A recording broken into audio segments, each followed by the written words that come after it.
Jamie! Oliphant!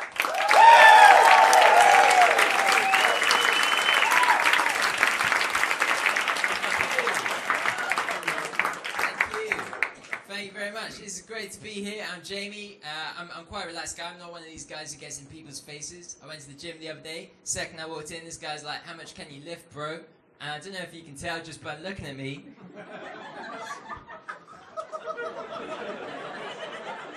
But I play the clarinet.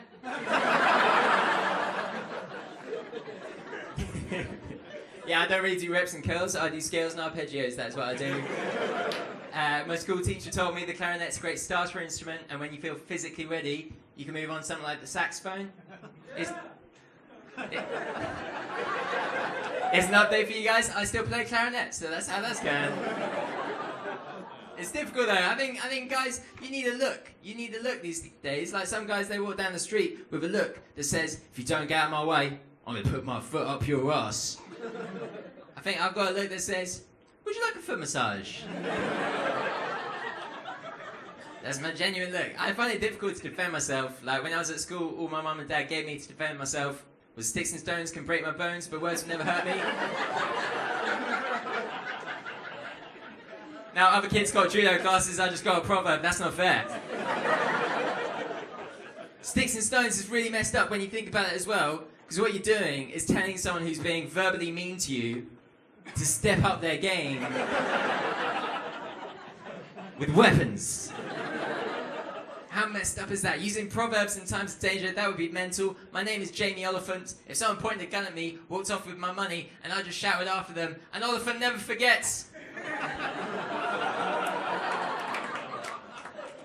I think I'd die really quickly in that situation. If it was like Jurassic Park, archaeologists would find my fossil years later. They'd be like, "Wow, this beta male tried to protect himself with words." It's a shame he's extinct now. His body has been perfectly preserved in this cardigan. It's difficult. Here's where I'm at in life at the moment, guys. I'm really afraid of my granny.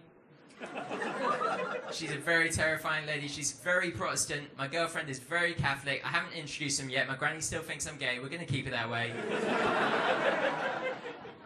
No. I can't deal with confrontation. I'm part of the problem is this is my voice. I'm very aware of it. So, thank you.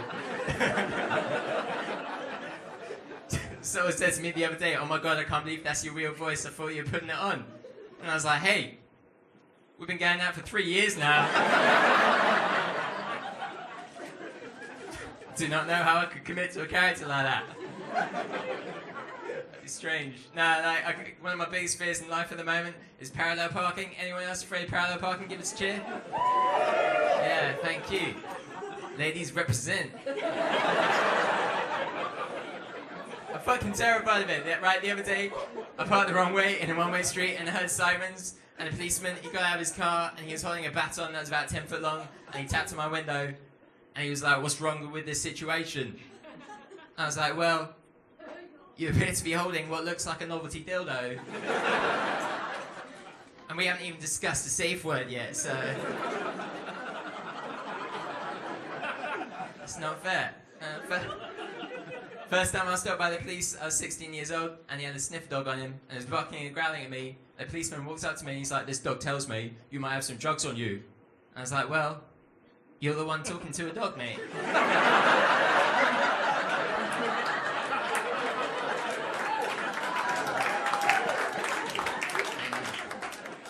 It was embarrassing for both of us. It's difficult, man. Now, I'm learning to be a little bit more confrontational. Like, the only time I'm aggressive is when my flatmate has been a right knobhead, and I leave quite an angry note out for her. My notes say things like, "Hi, Mum."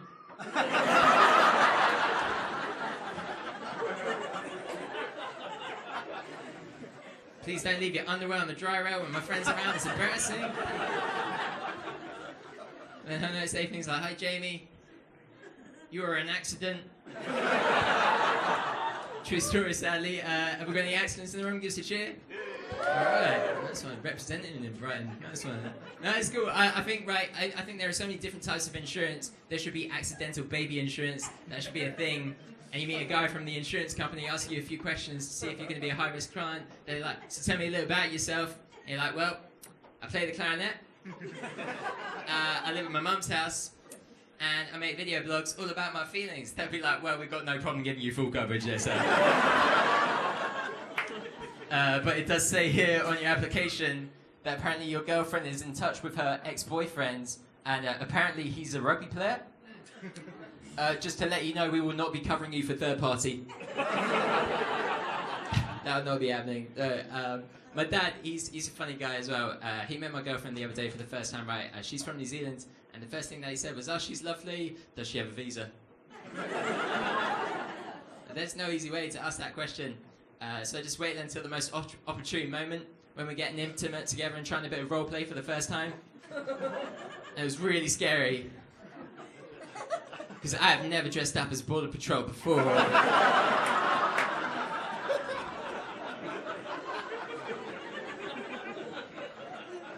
It was fun to mix it up a little bit. Now I had a lot of rows with my dad. He voted leave, and I respect that. But he gets all of his knowledge of the EU from the movie Taken. Yeah. My dad thinks he's the hero, and at one point he saw Liam Neeson say, I will find you and I will kill you. And my dad said to me, I won't have to find them if you can't travel there in the first place.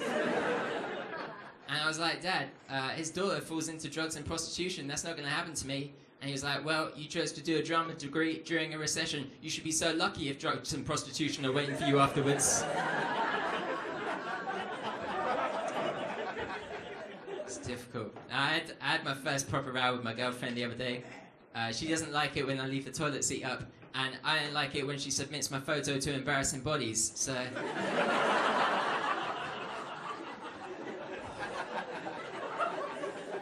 Working on our boundaries. Now, I'm a really gullible guy. I'm a very gullible guy. I always realised this when I was at school. I was on the school bus, and one time this guy told me that if you got chlamydia, then your balls would drop off. Now, no one believed him, except for one guy who got up and he was like, shit, I need to see a doctor, and he jumped off. And we were terrified, because no one knew how to drive the school bus. Very scary situation. I'm a very boring guy. I leave you guys with this. I'm a very boring guy. Oh, thank you guys. Appreciate it. It's the last day. It's all right. I'm a very boring guy. I always realise this when I chat to Aussies at work about how their weekends were. And I think Aussies get up to crazy things when they're on a visa. I'll be like, oh, mate, how's your weekend? He'll be like, oh, mate, left work, hit the pub, 5 pints, on the Camden, drunk a bottle of rum, 3 tequilas, 6 Jaeger bombs, back to a mate's place, he brought out the coke. I was like, no more, bro. 2 lines later, I'm on the train to Brighton, met a bloke called Neil. Great guy, great host. Borrowed his motorbike, crashed on the M4, woke up in hospital with 1 testicle. How was your weekend, Jamie? Well, I learned how to make a risotto, so thank you very much for asking. You guys have been fucking lovely. I'm Jamie Oliphant. Enjoy the rest of your night. Thank you.